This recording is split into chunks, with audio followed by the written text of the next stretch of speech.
नमस्कार. आज आपण बनवणार आहोत मटण रस्सा.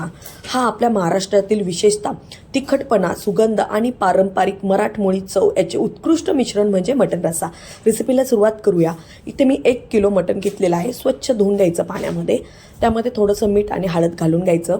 व्यवस्थित मिक्स करून घ्यायचं. मिक्सरच्या भांड्यामध्ये थोडंसं आलं घालून घ्यायचं. 15 ते 20 पाकळ्या लसूण घालून घ्यायचा. थोडंसं खोबरं. हे सर्व आपल्याला मिक्सरमध्ये बारीक करून घ्यायचं आहे. अशा प्रकारे कुकरमध्ये 3 ते 4 चमचे तेल घालून घ्यायचं.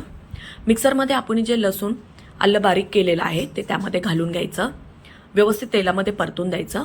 परतून झाल्याच्या नंतर सर्व मटण त्यामध्ये घालून घ्यायचं आणि व्यवस्थित तेलामध्ये 3 ते 4 मिनिटं आपल्याला परतून द्यायचं आहे मटण परतून झाल्याच्या नंतर 1 लिंबू पिळून घालायचं त्यामध्ये. व्यवस्थित हलवून घ्यायचं. दुसऱ्या गॅसवर मी 2 तांबे गरम पाणी करून ठेवलेलं आहे. मटण व्यवस्थित परतून झाल्याच्या नंतर त्यामध्ये आपल्याला गरम पाणी घालून घ्यायचं आहे. मटण शिजवताना पाणी थोडंसं जास्त घालून घ्यायचं आणि एकदम मऊ शिजवून द्यायचं आहे आपल्याला मटण इथे.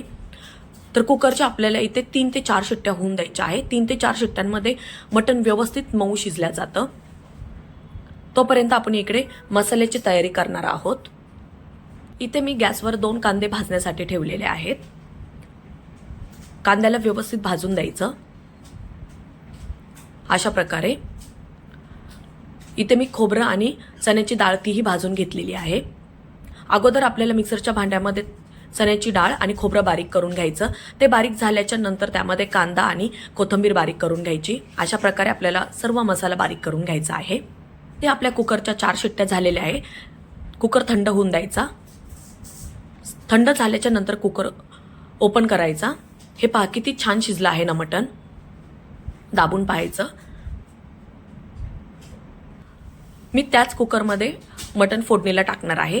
3 ते 4 चमचे तेल घालून घ्यायचं आणि आपण जो मिक्सरमध्ये मसाला बारीक केलेला होता तो सर्व मसाला तेलामध्ये घालून घ्यायचा आणि व्यवस्थित आपल्याला इथे परतून द्यायचा आहे. मसाल्याला तेल सुटेपर्यंत परतून द्यायचं आहे. इथे आपला सर्व मसाला परतून झाला आहे 3 ते 4 मिनिटांमध्ये.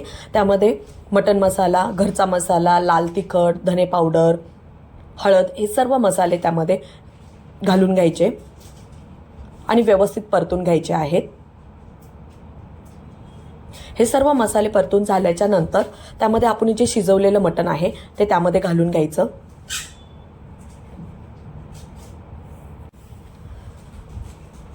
मटण तुम्हाला किती घट्ट व पातळ पाहिजे आहे त्याप्रमाणे तुम्ही पाणी ॲड केलं तरीही चालेल. चवीनुसार त्यामध्ये मीठ घालून घ्यायचं. व्यवस्थित हलवून घ्यायचं आणि आता आपल्याला या मटणाच्या रस्स्याला उकळी येऊन द्यायची आहे. हा मटणाचा रस्सा आपल्याला 4 ते 5 मिनिटं एकदम व्यवस्थित उकळून द्यायचा आहे. हे पहा किती छान उकळलं आहे ना. मी एका प्लेटमध्ये तुम्हाला काढून दाखवते. हे पहा किती छान झाला आहे ना मटणाचा रस्सा. याबरोबर तुम्ही ज्वारीची, बाजरीची भाकरी भाताबरोबर खूप छान लागतो. त्याचबरोबर मी मटण फ्राय पण बनवलेला आहे. मटण फ्रायची रेसिपी पाहिजे नसेल तर कमेंट बॉक्समध्ये मला नक्की सांगा. मी नक्की व्हिडिओ तुम्हाला शेअर करेन. चॅनलवर नवीन असताना तर लाईक, शेअर, सबस्क्राईब करण्यासाठी अजिबात विसरू नका. तो